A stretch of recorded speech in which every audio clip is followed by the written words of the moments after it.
Lecturas amenas. Cuentos, crónicas y relatos.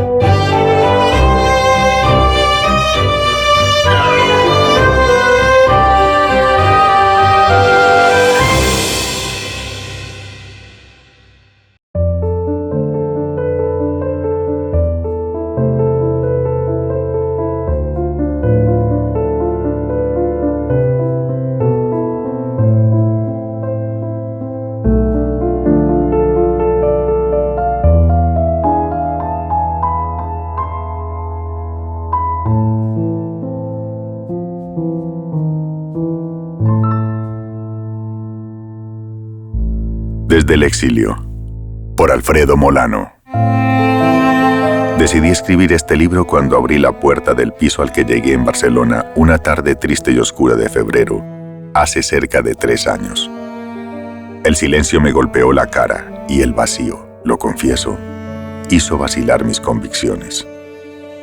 Atrás quedaban los pronunciamientos con que enfrenté ante mis lectores y ante mis hijos y mi gente las amenazas de muerte firmadas por los paramilitares.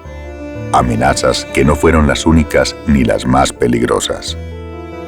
El paramilitarismo es una vieja estrategia de un sector poderoso del establecimiento que ha contribuido a impedir que prospere una salida civil del conflicto armado. En Colombia casi todo campesino puede decir que su padre, o su tío, o su abuelo fue asesinado por la fuerza pública, por los paramilitares o por las guerrillas. Es la diabólica inercia de la violencia, que desde antes de 1948, año del asesinato de Gaitán, ha dejado más de 1 millón de muertos. Sin embargo, mi exilio se remonta al tiempo en que arrumé los libros, dejé de escribir informes técnicos y abolí la pretensión de entender nuestra realidad desde un escritorio. El rompimiento se produjo cuando a comienzos de los años 80 me topé con una anciana que me contó su vida, que había sido una continua huida. A sus abuelos se los habían llevado las tropas liberales en las guerras grandes del 900 y nunca más se supo quién ganó esas batallas porque jamás regresaron. Su relato era tan apasionante que los tratados de sociología y los libros de historia patria dejaron de tener el sentido que antes tenían para mí. Entendí que el camino para comprender no era estudiar a la gente, sino escucharla. Y me di obsesivamente a la tarea de recorrer el país con cualquier pretexto para romper la mirada académica y oficial sobre la historia. La gente me contó 1000 cuentos. En todos había y hay un elemento común: el desalojo por razones políticas, pero con fines económicos. A los campesinos los acusaban los ricos de ser liberales, o conservadores, o comunistas, para expulsarlos de sus tierras y quedarse con ellas. Siempre las guerras se han pagado en Colombia con tierras. Nuestra historia es la historia de un desplazamiento incesante, solo a ratos interrumpido. Escribí lo que veía, lo que me contaban. Unas veces grababa, otras tomaba notas e inclusive apelé al video. Pero los relatos, a pesar de recurrir al lenguaje de los viajeros del siglo XIX, llegaban a poca gente, a muy poca. El tiraje de libros en Colombia no supera, salvo algunas excepciones, los 3000 ejemplares. Yo andaba insatisfecho. El mundo que los campesinos me mostraban llegaba al mismo círculo de siempre. Fue así como, metiendo primero un dedo, luego la mano y por último el brazo, llegué a los periódicos. Al principio creo que la gente me leía con una mezcla de estupor e incredulidad, pero poco a poco fue cogiéndoles afecto o antipatía a los personajes que describía en mis crónicas y reportajes o en una columna semanal. Entonces tuve que enfrentar un nuevo problema. Mientras más lectores se interesaban y defendían mis versiones sobre el país, más enemigos aparecían. El corolario fue que cada día mis viajes se hicieron más difíciles. Los relatos, por simples que fueran, eran de hecho una denuncia contra un terrateniente, un gamonal político, una autoridad competente, un capitán del ejército, un comandante guerrillero. El círculo se estrechaba de semana en semana. Mis viajes también eran riesgosos debido a que las áreas de cultivo de coca y amapola, las zonas de colonización, las fronteras que yo frecuentaba, se veían cada vez más ensangrentadas. El enfrentamiento de un orden formal, impecablemente jurídico, con un país real que no cree sino en sí mismo, se da allí con toda su violencia. No eran solo los colonos los que encontraban en la sustitución de cultivos tradicionales por cultivos ilegales un modo de vida. La guerrilla encontró en los empresarios del narcotráfico una fuente amplia de extorsión, y las autoridades militares y de policía se lucraban a manos llenas con la represión del fenómeno. En ese río turbulento todos pescaron. Nadie, a la hora de un juicio, podría tirar la primera piedra, pero algunas personas comenzaron a tirarlas.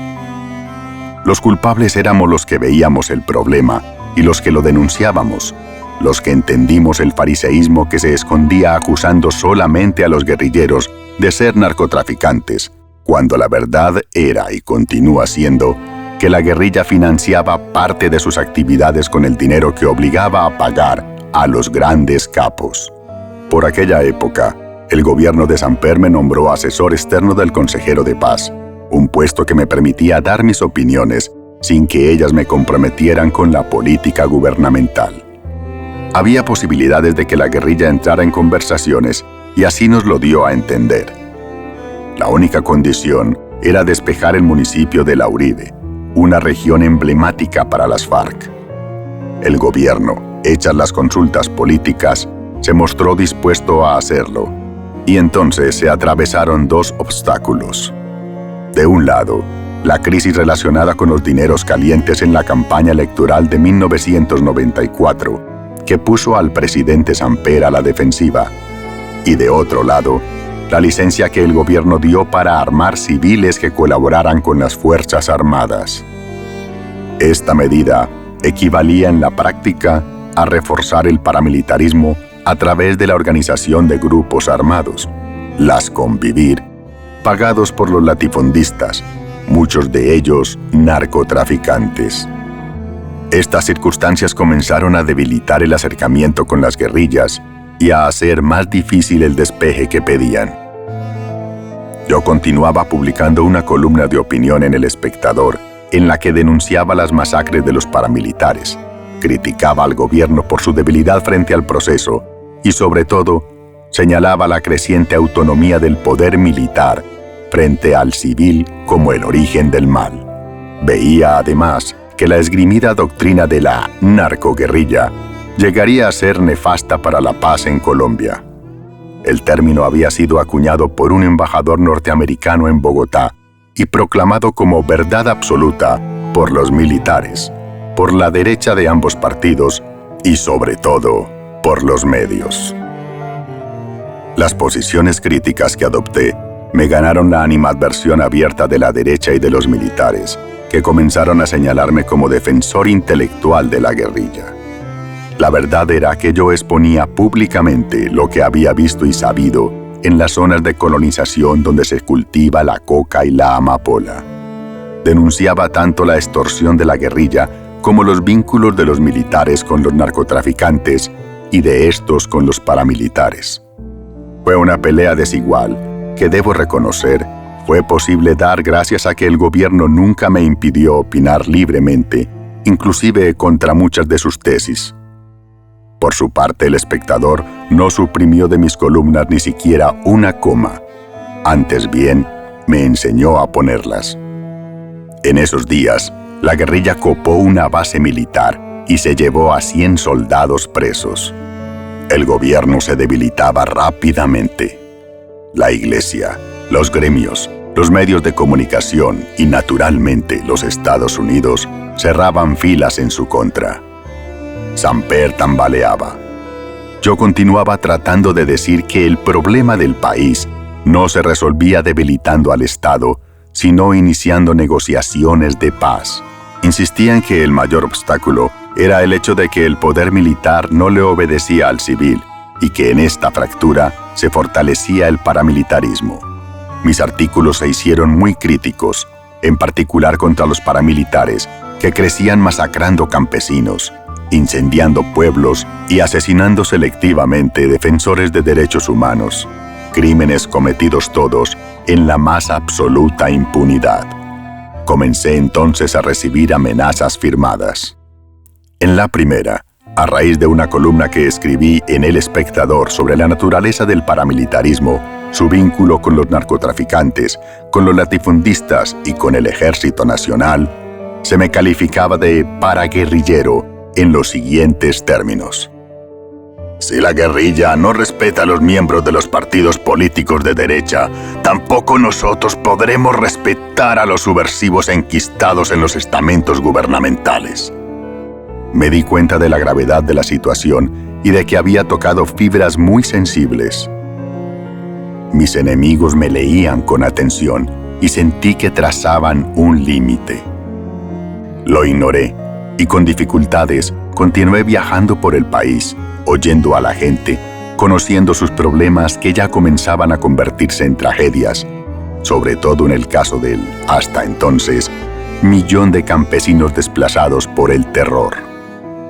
Me afectaron en el alma los asesinatos de amigos ambientalistas con quienes defendíamos los páramos, las selvas y los ríos de la expansión ganadera y denunciábamos los efectos mortales de la fumigación de los cultivos ilícitos, de los abogados que se apersonaban de la causa de los derechos humanos, de los indígenas que habían caído por exigir el respeto a su tierra y a sus tradiciones, y de los periodistas que investigaban las desapariciones forzadas, los secuestros, las masacres.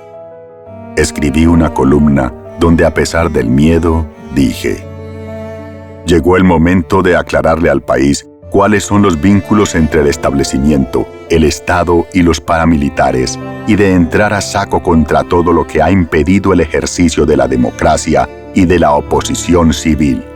Todo lo que está pasando da miedo, y escribirlo da más, pero hay que aguantárselo.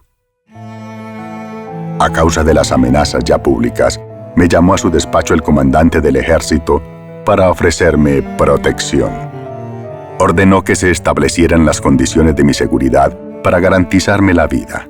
En efecto, una comisión visitó mi casa y concluyó que debía arrancar todos los árboles que la rodeaban, instalar reflectores, alarmas, garitas, usar carro blindado y conseguir guardaespaldas de día y de noche. Sobra decir que ninguna de estas medidas sería costeada por la seguridad del Estado.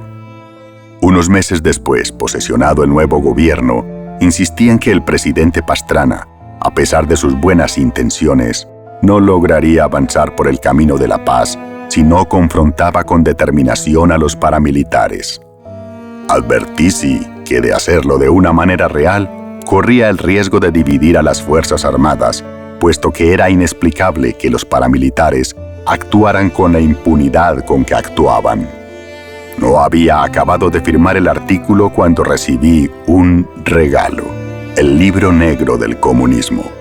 La conocida y rigurosa investigación realizada por el equipo de la RNC, con una dedicatoria manuscrita en la que se me decía de una manera enigmática que la historia reserva un lugar adecuado para quienes la trazan y otro para quienes la tuercen.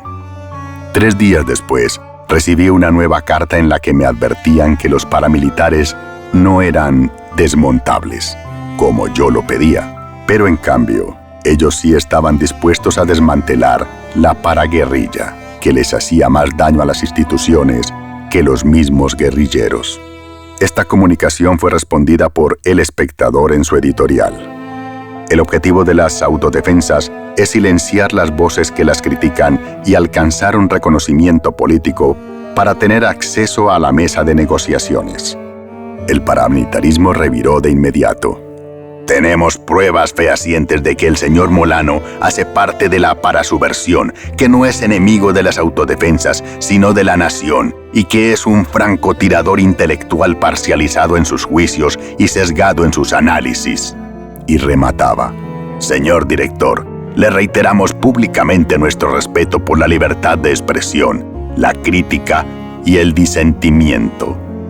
Esa noche, un 24 de diciembre, tomé la decisión de exiliarme. La Embajada de España en Colombia me había ofrecido protección y viabilidad para establecerme en España. Desde que comenzaron las amenazas, había previsto una salida semejante, pero era difícil saber cuándo se cruza la raya. Yo sentía el peligro, aunque me empeñaba en ocultarlo. Sabía que el precio era el desprendimiento de mis hijos, de mi gente y de aquello que uno va acumulando y que quiere entrañablemente. Un caballo, un libro, un par de tenis. Sin embargo, los ojos de algunos amigos me decían a gritos que también ellos se sentían amenazados con mi presencia. Y cuando alguno me preguntó al saludarme, ¿pero cómo? ¿Y todavía estás vivo? Me sentí derrotado. Me confesé incapaz de hacerle frente a una nueva y grosera carta, esta vez anónima, que decía: a usted se le debe dar sepultura lo más pronto. Si es comunista, es bandolero, y eso es sinónimo de terrorista, hijo de puta. Donde estés mal parado, las autodefensas te damos chicharrón. Al día siguiente, sin despedirme de mis hijos, porque soy un hombre flojo, tomé el avión a España. No quise traer más que un par de camisas y unos libros. No deseaba echar raíces lejos de mi patria, así aquí no me sienta un extranjero. El exilio, a pesar de todos los dolores que ha significado, me ha enseñado a mirarle la cara a la soledad que siempre anda conmigo y a no tener más que lo que llevo puesto para no perder la libertad de regresar a Colombia cualquier hora de cualquier día. Los sabores amargos del desarraigo cambian y a veces llegan a ser hasta agridulces, aunque hay un peso agobiante que se arrastra siempre de calle en calle, de noche a noche. Los primeros días no pude deshacerme de la sensación de ser el mismo niño que alguna vez mis padres dejaron al cuidado de una señora amiga. Sin duda muy amiga, que a la hora de almorzar comía salchichas con una voracidad que me hacía apretar las piernas. Llegué a Barcelona a vivir en un apartamento oscuro y de techos aplastantes en días de invierno gris y lento.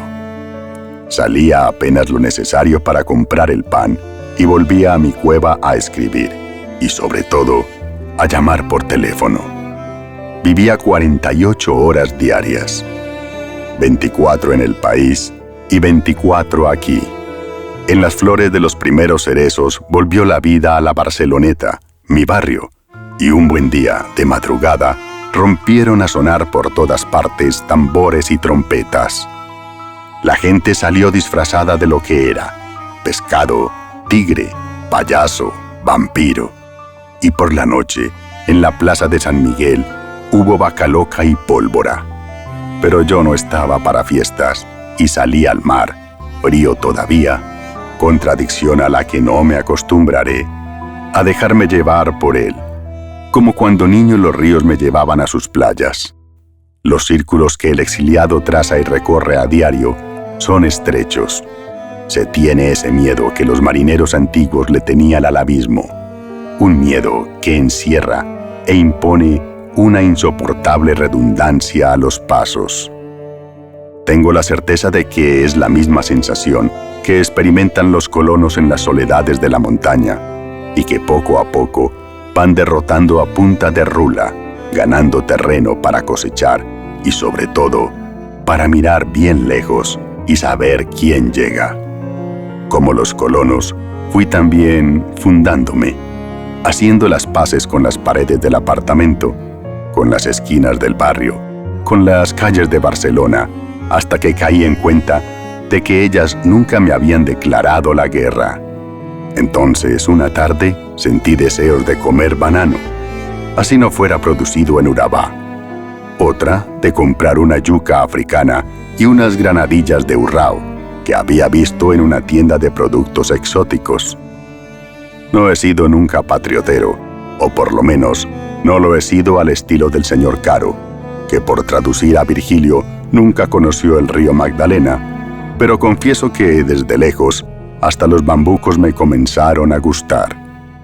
Echaba de menos a mi gente, las travesías por las cordilleras y los llanos, y me hacían falta hasta mis enemigos. Al país, como tierra, como querencia, hay que aprender a distinguirlo, y verticalmente del sistema político que lo tiene como lo tiene.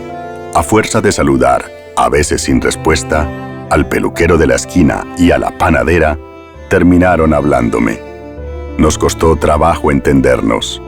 Para mucha gente, los colombianos hablamos un castellano antiguo que no aciertan a saber dónde lo aprendimos. Pero el pueblo español, el bravo pueblo español, es alegre, toma vino limpio, hace siesta y no ha olvidado las lentejas con sabor a pólvora que tuvo que comerse durante la feroz guerra civil. Pase lo que pase, no repetiré la historia de los republicanos españoles o de los luchadores chilenos y argentinos que salieron para volver en 2 semanas y regresaron, los que regresaron, 30 años después.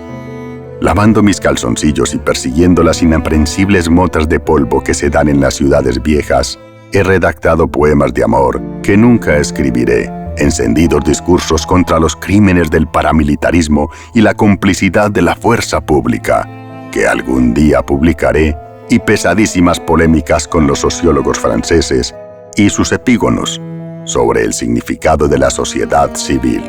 No diría que he repensado el país, pero he aprendido a saber la importancia, la muy poca importancia, que tiene en estas frías latitudes.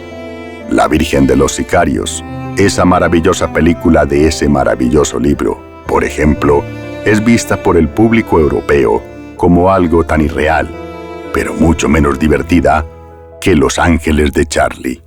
La dificultad para que en los periódicos de España publiquen un comentario sobre Colombia, en lugar de la basofia de siempre, untada de sangre y coca, se hace inverosímil. Sobre todo, dándoles tanto espacio a los estúpidos amores de la Jurado con su torero, que ya ni lo es. Escribir desde aquí sobre nuestras realidades es difícil. Implica no solo atreverse a reconocerlas, ejercicio diario y siempre doloroso, sino hacerlo sin respirarlas. Leo y releo mis textos, y suelo encontrarlos secos y llenos de esas trampas tendidas por la magia de las palabras en las que se cae con tanta facilidad. Escribir sobre las realidades de Europa es aún más difícil porque casi todas carecen de resonancia en nuestro infierno. ¿Qué importancia puede tener para mí el plan hidrológico de España frente a los 50 campesinos asesinados a machete en Chengue por los paramilitares? Leo los debates a que ese plan da lugar y me parece que están hablando de los fósiles de los microorganismos encontrados en un meteorito caído de Marte hace 100 años. Hay noticias que nos afectan: las vacas locas, el renacimiento del racismo y hasta la suerte del Barca. Pero solo me dicen algo aquellas que hablan sobre la solución a nuestra guerra.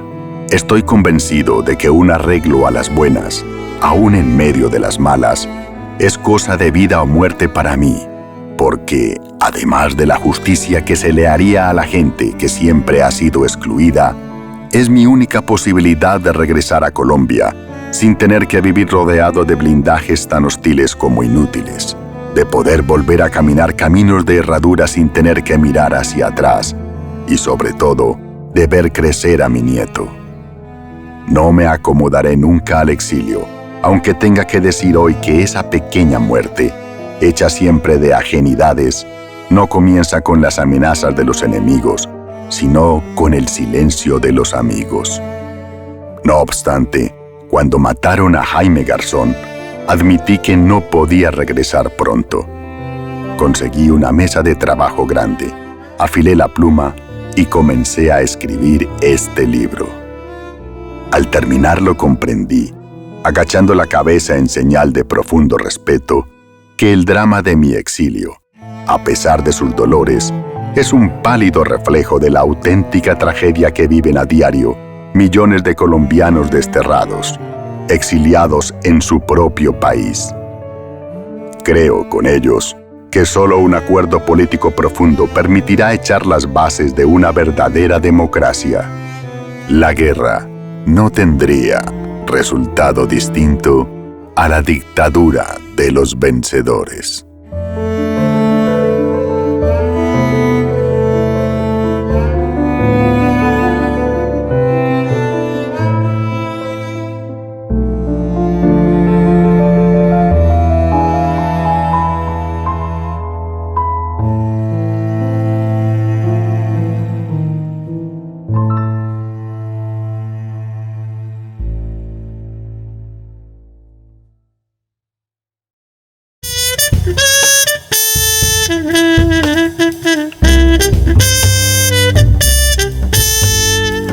así termina una emisión más de Lecturas Amenas, cuentos, crónicas y relatos. Recuerden que pueden dejar sus comentarios y sus sugerencias para nuevas lecturas en la caja de comentarios. Es muy importante para la sobrevivencia de este canal que se suscriban y nos dejen un like. Que tengan feliz vida.